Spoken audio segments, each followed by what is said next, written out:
Hey everyone, this is Nightfighter22 here, and I want to go through a game which I played using the King's-Gambit. Now, the King's-Gambit is an opening play by White that looks like this, and White is giving up the F pawn to generate a quick attack, castle, and get his rook on the open F file against against the F7 pawn. And with the King's Gambit, you can often get a very sharp and quick attack, but it can be risky if you don't play the opening very well. Okay, so this was a match that I played in France against my French exchange's father, who played in chess tournaments in Strasbourg. So this match was played in Strasbourg, and this is the King's Gambit opening which I played against him, and I was playing White, and I managed to generate a quick and fast attack against the enemy king. So F4, and the most common move here is to definitely take. So black takes the pawn in this position, and also the most common move here is to play knight to F3, because black, if not, let me just show you. There's going to be very risky queen to H4 check, with no support on G3, and that's going to force king to E2 soon on in the game. So knight to F3 stops that, and it's also just getting good development very quickly. D6. This is the second most common move in the position. Most common move is G5, but Philip didn't want to do that in this position because it would weaken his kingside castling position, and it would take him a while to castle on the queenside. But he'd like to be flexible with how he's going to castle. So D4 I played. I'm exposing my king a lot, but the plan is to castle on the kingside and get the rook on the open F file. So D4, discovered attack on the pawn. He doesn't defend that though, he plays knight F6. I don't capture, I play bishop C4, so I want to maintain the tension on the board. And he could get his queen out to F3 to defend the pawn, but that's gonna be sort of like the only easy way for him to defend the pawn without pushing on to G5. And he plays bishop to D7, and here I take the opportunity to capture the pawn. So he would like to castle queenside whilst generating an attack on the king side, but to do that he has to get all his pieces out. And you see, just for one pawn, look at this attack. I've got, like, my rooks are nearly connected after the first 5 moves of the game. And I'm ready to castle, and my queen's ready to come out. My queen would like to come to H5 at some point, which is another reason why he probably didn't want to play G5. And he hasn't developed his kingside knight yet. Let me just say about the King's Gambit that this queenside knight doesn't often come out too early. It often stays in for a little while. H6. This is well, I only found 3 games in the database, 3 Grandmaster games with this, and this was the move that was played in all 3 games.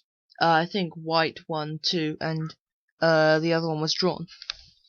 So this is preparing G5 to attack this very well placed bishop on F4.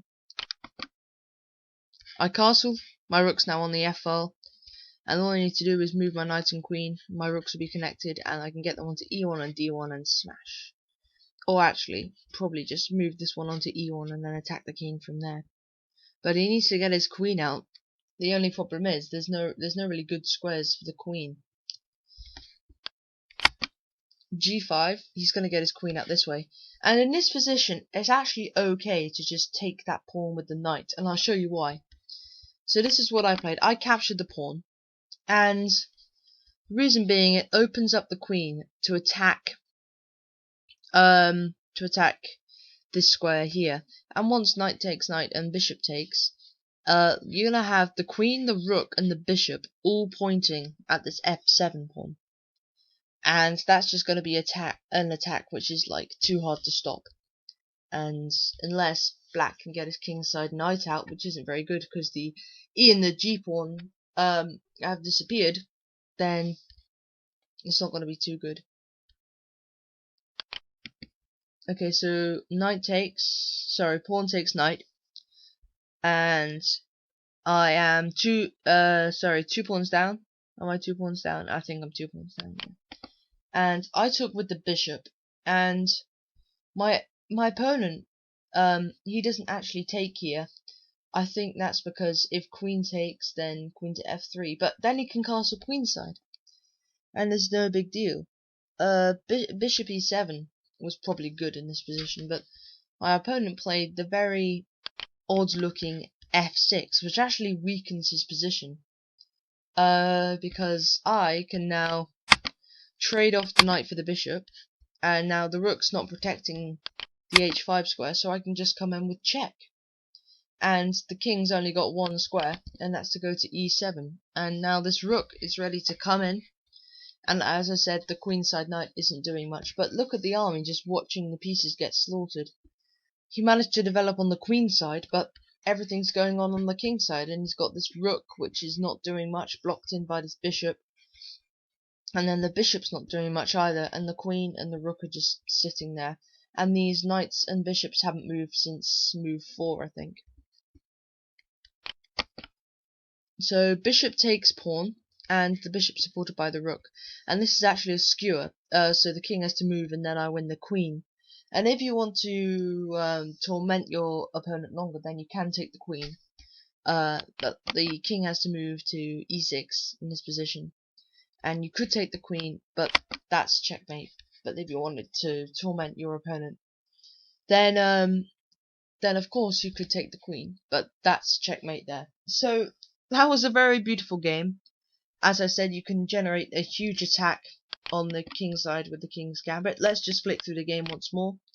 This is an overview of the game. Pawn goes out, knight development, d6, d4, and the bishops come out, ready to attack. He starts to generate an attack on my pieces, sack the kingside pieces.